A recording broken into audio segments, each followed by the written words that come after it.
It's Dr. Amanda with Straightsmile Solutions, straightsmilesolutions.com, and I'm really excited to make this video. This is kind of a technique that I came up with a few years ago, and I've kind of adapted it over the years. I've managed to make it work with large DSOs, small DSOs, just regular group practices, dental offices. This is not going to work in an ortho office per se. This is only going to work in a group practice or DSO kind of setting, or a larger dental office, interdisciplinary dental office kind of setting. So this is going to get you a lot of starts, like a lot, but you can't cut corners. You have to do exactly what I say for this to work. Okay. So no cutting corners, and everyone has a job, but the other thing is you can't be cheap. If you want this to work, you're going to have to pony up a little bit of cash, the owner doctor, in order to set things up and to get some supplies and set up systems and set up the KPIs and accountability loops and everything like that. All right, so here's how it goes.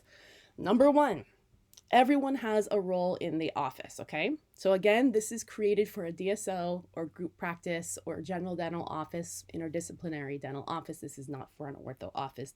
It could be for a pedo office too.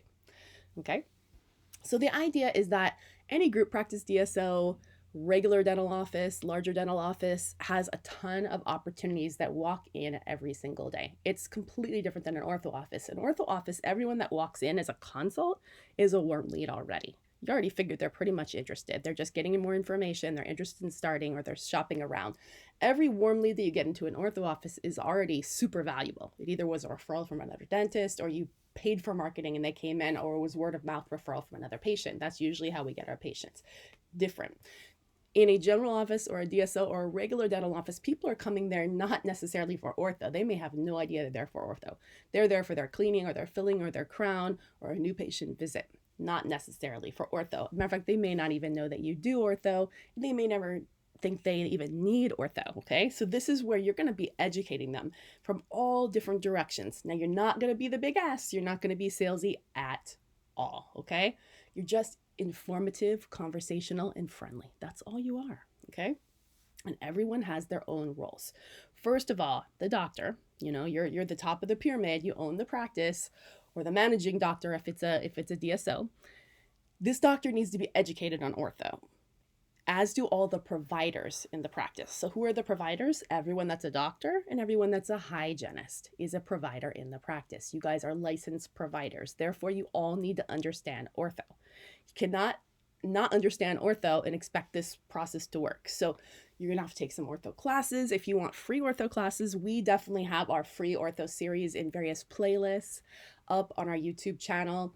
If you go to Straightsmile Solutions, which is our website, and you go to education, I think it's the second tab down, you'll see something about watch our free orthodontic videos. I think there's 4,500 or 5,000 orthodontic videos, and I've parked them in different playlists. So if you go, I'm revamping that site right now. You're going to see 6 different playlists. I think I have one on Invisalign, one on other clear aligners, non-Invisalign branded, straight wire with braces, phase 1 interceptive, retention. So kind of the big buckets, right? And I think I have one more, and I can't remember what that other one is. It might be Cephs. It's another popular one. 6 playlists. Okay, I've just pared it down to those. Some of those playlists have as few as 20, 30, 40 videos in them. Some have 200 and something videos in them, and I'm adding almost every day. For example, I'm making a video right now. It's going to get parked in the Invisalign and clear aligner one. So you definitely want to subscribe, keep your eye on those videos, and just kind of click around, see the ones that you find interesting, slowly make your way through the videos. Some may not be interesting to you at all, pass them over, but at some point they may become interesting, okay? So your doctors and all your providers need to be fully trained up on basic ortho screening, procedures. So how do you do that? Well, the best way to do that is to do. So I recommend just start to capture records on every single patient in your office. And I've got tons of other videos on how to do that. Records are not a big deal. They're either going to be like an iTero scan and a pano, or a series of photos and a pano, and just capturing information, and then from there, you can start working your way through your cases and finding out what these patients need. Once you do 10, 20, 30, 40, 50 cases, and with our concierge or VIP plans, it covers unlimited cases for your office. So you get all the support you need for all the providers. So that could be both your hygienists and your doctors. It's all included. As long as you're a provider, we're there to educate you on your patients. So anyways, yes, first step, all providers need to be educated, okay? And I know that's a big process. Lots of different ways you can get educated. I don't care. Just get educated, okay? So you cannot start this whole process until the providers are educated, or at least starting the process of being educated. If they're working with a orthodontic mentor, you could start the process immediately. Okay, so that's number one. Number two, like I said, everyone has their job. For the providers, it's to be educated and to understand the dental, medical, and airway need for the procedure, okay? Next job is we've got our front office. Front office is your OM and everyone in the front office. They have a job too. Their job is to get basic information from the patient. I recommend doing something like a smile assessment form. I'm creating my own smile assessment form. It's pretty robust. It's a pretty thorough one. It might be more than you need or want for your office, but you want at least to get the conversation going. I've been to plenty dental offices and even like plenty day spas, and even when I go to my dermatologist, they do an assessment. Like it's almost like an aesthetic assessment where they're asking you all these questions about what you like, what you don't like. You might be there to have a mole removed, but they're asking you a million other questions about your skin and everything like that. You know, your hair, so your nails. So you want to do some type of smile or patient assessment form that just opens up some channels of communication. That's something I will have available as one of my templates. All my forms are free for any of our clients, our VIPs, our premiums, anything like that. If you become one of our clients, I'm glad to send you some information. I might even just send it to you anyways if you're interested. So you want to make sure your patients are all filling out some type of smile assessment as part of their regular packages of paperwork. I know it's a lot of paperwork, but that really helps the front desk to get the conversation going, because they can scan that and look for opportunities. Obviously, if they're marking all things, I don't like that my teeth are crooked, I don't like that they're overlapped, I don't like the color of them, then they can even say, hey, I noticed that you marked this, how would you like to have a consult for this and that today? And it might give you other opportunities to find out about veneers or implants and other cosmetic procedures, all of which are production based. So this is a win for everything, within your dental office. So that's the job of the front desk. The other thing for the front desk is, even when you're scheduling or confirming appointments, you can actually even audit the patient's insurance ahead of time. They're not asking about an ortho consult, but you're going to go ahead and audit every single patient that comes into your office ahead of time of their recall of their new patient visit, and find out if they have ortho coverage and what it is, because you'd be surprised how many people have no idea that they even have ortho coverage, or as an adult they may have ortho coverage, or how much it is. And people switch insurances pretty rapidly. They switch jobs, so you might as well use it or lose it kind of thing. And you want to encourage the patient to use that, because they may not be with that job forever, and insurance can change from year to year. So you can say, hey, Miss So-and-so, I saw you're coming in with Sally and Susie, and I just wanted to let you know, did you know you have ortho coverage at $2,500 for each of your kids, and even for the adult, it's $1,500. Not sure if you were interested in perhaps getting an ortho consult today, for so-and-so and so-and-so. And a lot of times they're like, wow, I didn't know that, yeah, let's go ahead and do that. And you can just ask. It's worth an ask, right? Because, if they already say yes to the ortho consult, now you've got a warm lead. You move up to, past go, move up to the front of the line, ready to go. You can go ahead and schedule that in the provider or in the doctor's schedule for them to pop over and do a consult. No reason to prime the lead anymore. It's already a warm lead, right? Okay, so that is the job of the front desk.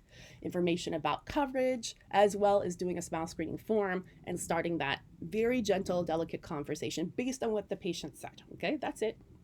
All right, so that's their job. We talked about the provider's job, and then we also have the job of the back office.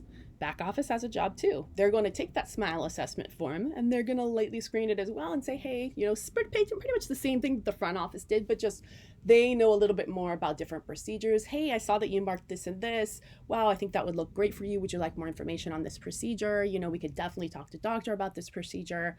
And then just making sure that that information makes it to the provider, to the doctor, or even to the hygienist. If it's perio related, there's nothing wrong with making sure that warm lead is being passed on, as needed, to start the conversation going. So again, we're not being salesy. We are now going from what the patient said now to what is happening clinically. We're taking a look. And also on that smile screening form, I have a list of, I think, 23 different things that can be noticed just from a series of photos. If you're taking intraoral photos or a scan, from attrition to abfraction to crowding, and you can go through these various conditions and mark the things that are present, because many of these things that are present, in a photo or that are visible, are things that can be measured over time. And if various conditions are getting worse over time, like attrition, abfractions, periodontal disease, things like that. A lot of times doing ortho can either stop the progression of the disease, and we can't promise, or it can mitigate it, or it can prevent it from getting worse. Sometimes it can even improve it, So a lot of times when you bring that up, patients are not even aware that certain things are happening, nor are they even aware that they have them, that it might be getting worse, and that there's things they can do to improve it. And in educating your patient about their various oral health conditions, this is separate from their chief complaint concerns that they measured on the smile form. This is what you're seeing in the office. But in marking it down and educating them and quantifying and qualifying what they're saying, you are thus educating the patient about ways that they can keep their teeth for a lifetime. And you're just letting the patient know is, hey, it's my job to make sure you have your teeth for a lifetime. I see a few things that I'm concerned about.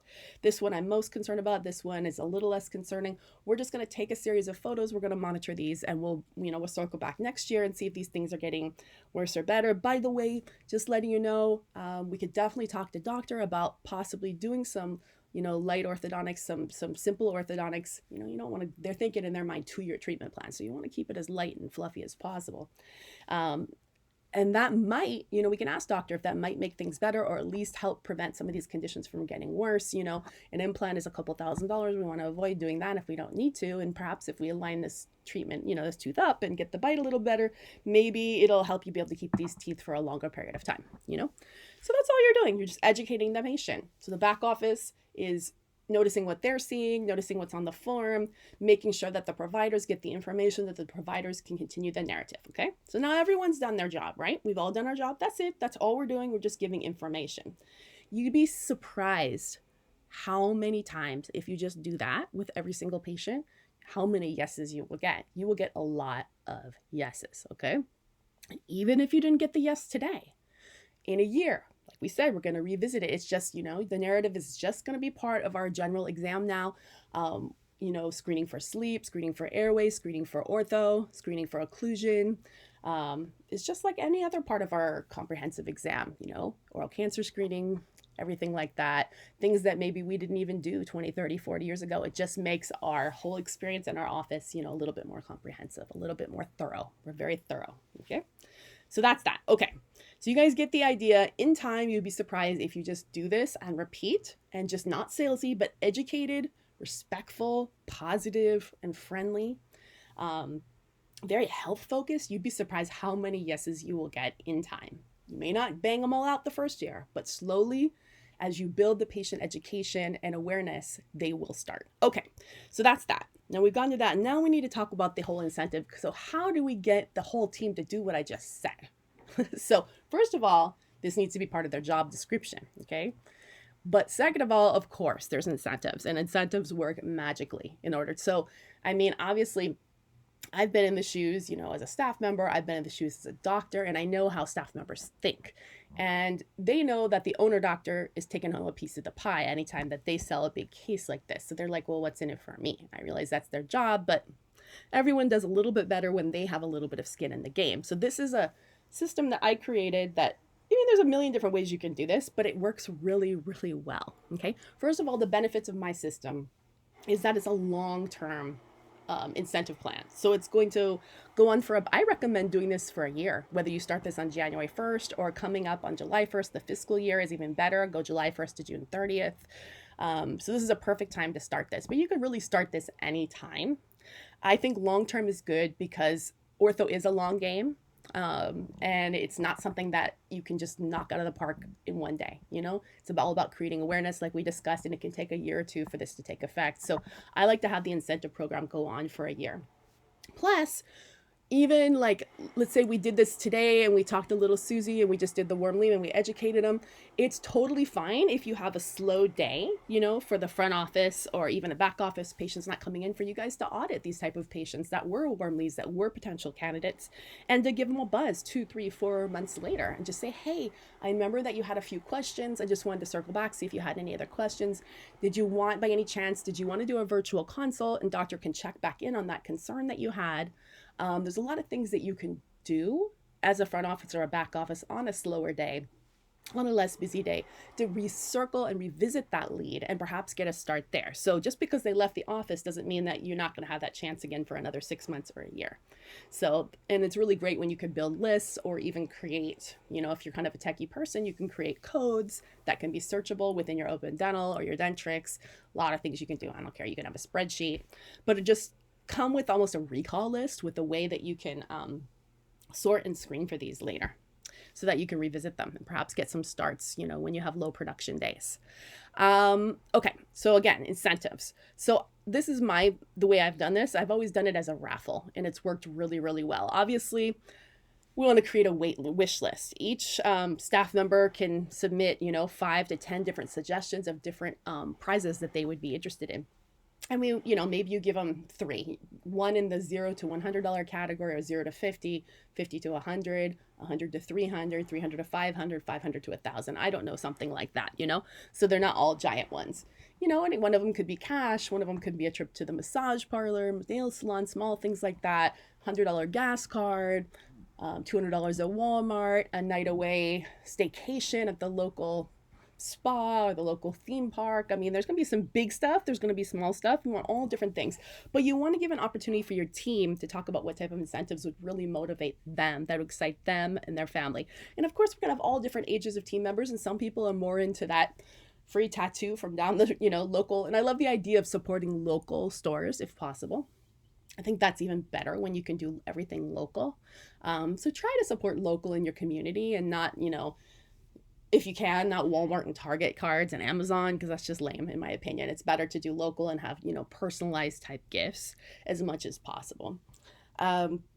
So then you're going to create basically your KPIs. When we meet a certain amount of KPIs, a certain amount of starts, from the day that we started this program, say it's July 1st, once we make 10, we're going to get, a lower level incentive. When we make 20 for the year, we're going to get the next level, 30, 40, 50, or, depending on what your KPIs are. I mean, you're going to have to figure out what that is. Obviously, you want to have a really strong reach for some really big ones, when we meet 150 for the year, 200 for the year. I mean, you got to think about, obviously, if you're only doing Invisalign, it's going to be a little more limited than if you're doing all kinds of starts. So you need to define exactly what is a start. I mean, is a habit appliance a start? Is a start only a D80-90, D80-80, D80-70? Is it D80-60?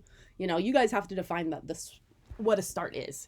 Is the start when we deliver the Invisalign? Is the start when we bond attachments? Is the start when we sell the case and open up the contract? So however you want to do that, that's something that the doctor and the office manager need to weigh in on. And you need to make sure that your team understands exactly how this works so that they're not getting upset. I recommend that the doctor, could be the OM, but I feel sometimes like the OM is too in bed with certain friends and things like that. So I think it's almost better if you have a third party or the doctor audit it. But once you figured out how these KPIs are going to be triggered, exactly what the step is, what is the process that's going to trigger that KPI, then you're going to go through and you're going to audit on a monthly basis or on a quarterly basis or even on a weekly basis, as you close up different accounts, exactly how many starts you had. And then what you want to do is you want to make sure that everyone, as they're doing their part, is charting in the chart. So remember, I talked about all of these roles that everyone has. So if Betty at the front desk discussed the smile form, audited the patient's insurance ahead of time, noted to Mrs. Smith that she had $2,500 in coverage, asked Mrs. Smith if she wanted a consult, blah, blah, blah, blah, blah. So she marks that stuff down. Now she had her hand in this start if the patient was to start.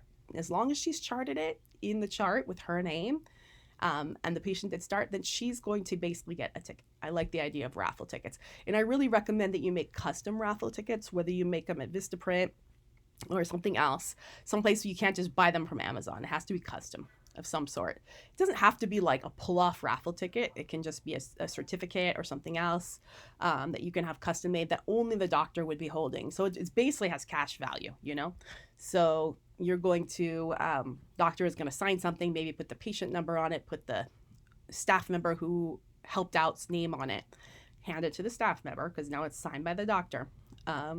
And the staff member is going to hold it for a later date, and I'm going to explain what that is for. So that was front office's responsibility. If back office had a hand in it, if back office took the records, whoever took the records, if I'm making all kind of names. If Shannon took the records in the back office and patient ended up starting, then Shannon gets a card because she took the records. That was her part, you know?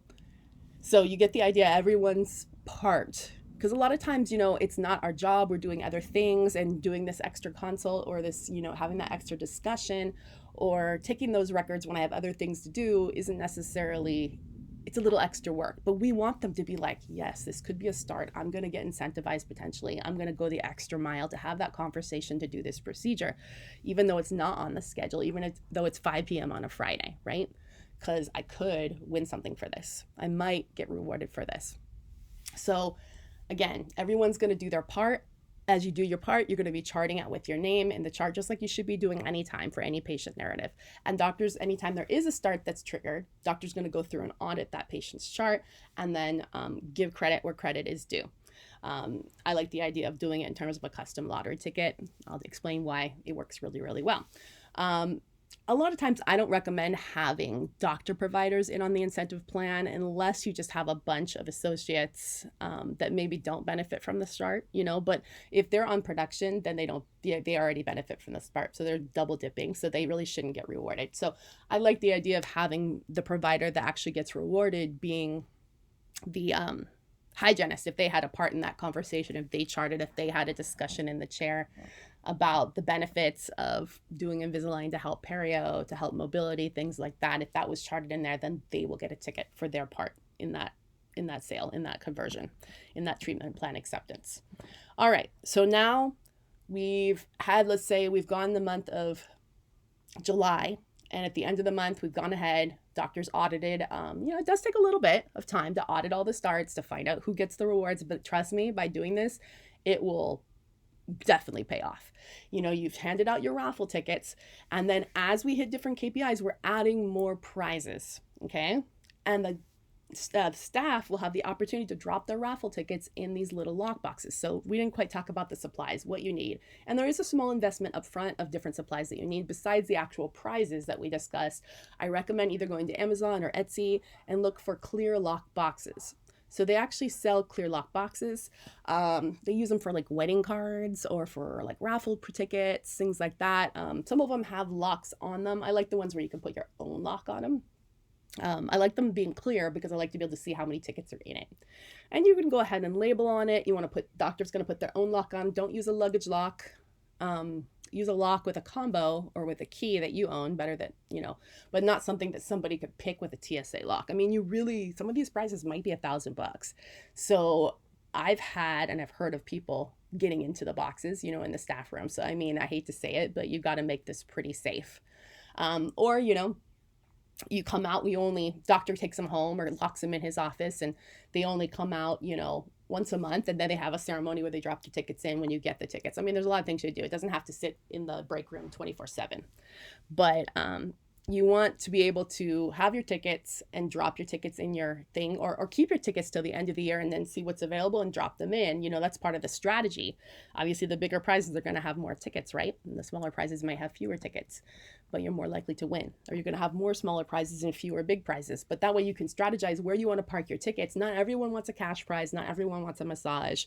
People have different rewards, and by the end of the year, you might have 20, 30, 40 different prizes up there. You know, back office, some of them might have 40, 50, 60 tickets, depending on how active they were. The other reason why this method works way better than just giving cash bonus is it's really hard to find out. I know, as being part of a bigger team and things like that, there's always people that go the extra mile, and then there's people that are there just to get a paycheck. The people that aren't going the extra mile are not going to get a ton of tickets, but at least they're aware of how this works, so they cannot complain. And the people that are going the extra mile don't feel like, hey, you know, I'm doing 10 times more work than so-and-so, you know, but yet we're sharing this incentive at the end of the year. You know, we don't want to do that. We really want the people who went the extra mile, that are doing extra beyond their job, to, you know, reap the rewards. Or someone that was out, you know, for a month for this medical thing, or took a 2-month vacation, they shouldn't be getting rewards if they weren't there, you know, for those patients. So those people that are working full time, working extra hours, working extra hard, doing this on their days off, doing this on a slow day as a way to make extra revenue for themselves, potentially, and for the practice, they are going to get rewarded with the most tickets. They're going to get the most prizes at the end of the year. This can even take the place of Christmas, you know, bonuses and things like this. This is your bonus, basically. This is how you guys get your bonuses for the office. You can get thousands of dollars, potentially tens of thousands of dollars worth of stuff, depending on how active you are at getting our ortho program going, right? Other benefit for this, and I recommend really working out the rules ahead of time, is that if you do this only once a year, in a big ceremonial type of thing, if you have quit, if you no longer work for the practice, those tickets are no longer valid. If you drop them in, they are not going to work if you no longer work for the company. So if you quit, we're going to skip right over your ticket. And you want to make sure that you are crystal clear with all the staff. If anything, they even sign that they agree to this, because you don't want this to come back later and bite your butt if somebody gets fired or quits or something like that. So, this, to partake in this bonus program, you need to be actively employed at the time of the drawing. Okay. And if somebody comes in 2 weeks before the drawing as a new hire, well, then they probably won't have any tickets. So be it. That's going to incentivize them to at least stay for a full year so that they can redeem their bonuses. So, there's so many ways you can do it. You can have, new hires can't participate for a year. I like the idea of everyone getting involved from day one. But yeah, and it's always great to be working with an orthodontist like, ourselves, or there's a lot of other orthodontists that do provide mentorship and consulting, because the main premise, the way that you can get this to succeed, is that you have to be educating your patients, and you want to have access for your entire team to fully understand orthodontics. If they don't understand it, they may feel embarrassed going to the owner dentist to ask simple questions, but they love the idea of having independent orthodontists that they can ask questions to, just so they can improve their knowledge and their basic skill set and their basic fundamental knowledge. Because if they don't understand all different types of ortho and the why behind it, how can they explain it to a patient, right? So anyways, boom, that's how this program goes. So I realize it's a little bumpy and lumpy, and there's a lot of moving parts, and there's a little bit of initial investment of some lock boxes and some locks, and things like that, and setting up different KPIs and setting up different prizes. But once you do the basic, first of all, there's gonna be so much excitement and even just buzz in setting up this program. I can guarantee you this will make easily 6, if not more, figures for your office in 1 year if you do this. Your investment might be at $10,000 in prizes and lock boxes, but this is your bonus plan for the year. This is your incentive bonus plan for that year. And you don't have to do it every year. This could be just 1 year. It doesn't have to go on year to year. Prizes can change. Maybe you want to get rid of the program, bring it back a few years later, because the whole thing about incentives is that you want them to be exciting, not boring, not expected. I know that the offices that I've done with this have done extremely well with this system. And yes, it takes a little admin work outside. And yes, you need to set it up so that no one's getting upset. So it's really, you want to have a few meetings about it, explain how it's going to work. But I can tell you the excitement and the energy that will come from this is going to be so super powerful. But again, the key is that everyone needs to understand orthodontics. And without the fundamental knowledge as a baseline or access to knowledge, this is never going to work. So, all right, phew, that was a lot of information. Hopefully it inspired you. Thank you.